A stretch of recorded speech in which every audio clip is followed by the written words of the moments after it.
Congress party के जयपुर ग्रामीण से हम सब के उम्मीदवार भाई अनिल चोपड़ा जी, हमारे राजस्थान प्रदेश के एआईसीसी के प्रभारी रंधावा साहब, मेरे छोटे भाई हरियाणा से सांसद जो विशेष रूप से आज हरियाणा से कोटपुतली आए हैं, दीपेंद्र हुड्डा जी, हमारे पूर्व मंत्री शकुंतला रावत जी, हमारे पूर्व मंत्री हरियाणा से दान सिंह जी, जिलाध्यक्ष पूर्व विधायक गोपाल मीणा जी, हमारे शाहपुरा से जो चुनाव जीत कर आए और ऐतिहासिक बहुमत के साथ शाहपुरा से जीते विधायक हमारे भाई मनीष यादव जी, पूर्व विधायक इंद्राज जी, और आज कांग्रेस पार्टी और हमारे परिवार में दोबारा शामिल हुए पूर्व विधायक रामस्वरूप कसाना जी, विधायक अभिमन्यु पूनिया जी,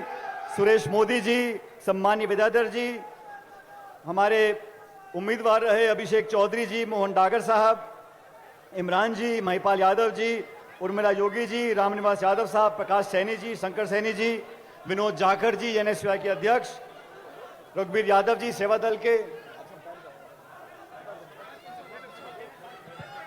मैं सबसे पहले यहां पर रंधावा जी भाषण दे रहे थे। मैं सबसे पहले रंधावा जी जो मुझसे पहले भाषण दे रहे थे, उनके भाषण में बहुत उन्होंने चतुराई से एक चाल चली। मैं समझाता हूं आपको। भाषण दे रहे थे, मेरा नाम पुकारा और मुझे कहा मेरे छोटे भाई सचिन पायलट। रंधावा साहब हमारे आदरणीय हैं, मुझसे 20 साल उम्र में बड़े हैं। मैं तो आपको चचा ही बोलूंगा, आप मुझे छोटा भाई बोल सकते हो। अब ये चाल चली कि अपनी उम्र थोड़ी कम दिखती रहे और हम सबको बुढ़ापे की तरफ धकेल दे रहे हैं। हमारा संबंध पुराना है, 2 पीढ़ी पुराना है, लेकिन जब से इन्होंने यहां पर काम संभाला है, हम लोग मिलकर पार्टी के लिए मेहनत कर रहे हैं। विधानसभा चुनाव में कर रहे थे और आज लोकसभा चुनाव में कर रहे हैं। मैं विशेष रूप से दीपेंद्र जी का स्वागत करना चाहता हूं कि ये भी अपने काम छोड़कर ये चुनाव लड़ रहे हैं हरियाणा में, लेकिन अनिल चोपड़ा जी के लिए, मेरे लिए, हम सब लोगों के लिए ये काम छोड़कर आज यहां पर आए। मैं बहुत बहुत इनका स्वागत करता हूं। जरा तालीम जाके करो, दीपेंद्र हमारा छोटा भाई है। अब दोस्तों, समय बहुत हो गया। सारी बात जो बोलने वाली थी दीपेंद्र ने, अनिल जी ने, मनीष जी ने, रंधावा साहब ने सारी बातें बोल दी।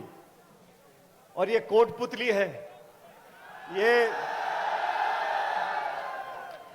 ये कोटपुतली का इतना बड़ा प्रभाव है कि यहां पर कुछ दिन पहले प्रधानमंत्री जी मीटिंग करने के लिए आए थे और प्रधानमंत्री जी की सभा के बाद अनिल चोपड़ा जी ने मुझे कहा कि एक मीटिंग हमें कोटपुतली में करनी पड़ेगी।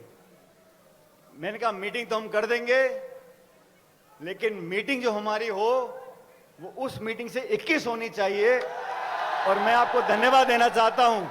आज जो उत्साह मुझे दिख रहा है, जो उमंग मुझे दिख रही है, जो नौजवानों में जोश दिख रहा है, मुझे लगता है पूरे जयपुर ग्रामीण में 36 कौम के सभी साथी, बुजुर्ग, नौजवान, माताएं, बहनें मन बना चुके हैं कि आज से पहले जयपुर ग्रामीण में ये टक्कर बराबर की थी, लेकिन आज की सभा के बाद यहां कांग्रेस भारी पड़ेगी, अनिल चोपड़ा भारी पड़ेंगे।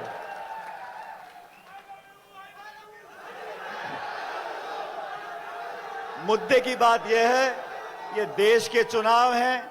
पूरे प्रदेश और देश में लोग बदलाव चाहते हैं।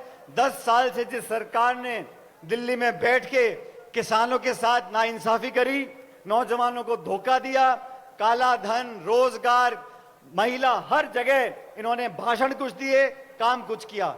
और ये बातें क्या बोलते हैं, 300 पार। पिछली बार 300 पार हो गए थे। 300 पार करने के बाद इन 5 सालों में क्या काम सरकार ने किए? किसान के खिलाफ 3 काले कानून बनाए, चुने हुए मुख्यमंत्रियों को जेल में डाल रहे हैं, जीएसटी लागू कर दिया, नोटबंदी लागू कर दी। ये हाल तब है जब 300 पार हैं, और भगवान न करे कभी 400 पार हो गए, आप सोचो क्या करेंगे। संविधान की ताक परख कर संवैधानिक संस्थाओं को नीतिगत तरीके से कमजोर करने का काम कर रहे हैं। सरकार पहले भी बनती थी, बहुमत पहले भी मिलता था, लेकिन प्रतिशोध की भावना से, दुश्मनी की भावना से, बदले की भावना से, विपक्ष को डराकर धमकाकर कांग्रेस को खत्म करने की भावना से कभी भी किसी सरकार ने काम नहीं किया। ये बहुत सुनहरा मौका हमारे पास है। राजस्थान में विधानसभा चुनाव में हम सरकार नहीं बना पाए, कम अंतर से रह गए, लेकिन लोकसभा चुनाव में जैसा दीपेंद्र जी ने कहा, रंधावा जी ने कहा, पूरे प्रदेश में मैं जोधपुर गया, बाड़मेर गया, अलवर गया, भरतपुर गया, हर जगह, झुंझुनू में हर जगह लोग बदलाव चाहते हैं।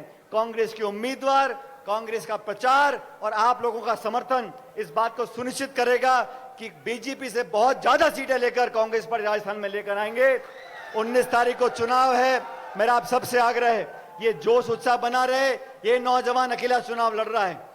8 विधानसभा, जोटवाड़ा से लेके बांसुर तक हर जगह घूमना फिरना पड़ेगा। आखिरी के 4-5 दिन बचे हैं। मेरा आप सबसे निवेदन है, सारी बातें भूल जाओ। ये जो भाषण देते हैं भाजपा के साथी, धर्म का, जाति का, बिरादरी का, इन सब बातों को भूलकर ये हाथ का निशान है, बटन दबाकर 19 तारीख को भारी बहुमत से अनिल चोपड़ा जी को संसद में भेजो। मैं आपका बहुत धन्यवाद करना चाहता हूं और आपसे आग्रह करता हूं कि हाथ खड़े कर ये समर्थन का, सबको पता होना चाहिए, हाथ खड़े कर कांग्रेस पार्टी को वोट डालेंगे। Congress party, Congress party, Congress party. 19 तारीख को हाथ का बटन दबाएं। बहुत बहुत धन्यवाद। राम राम साहब।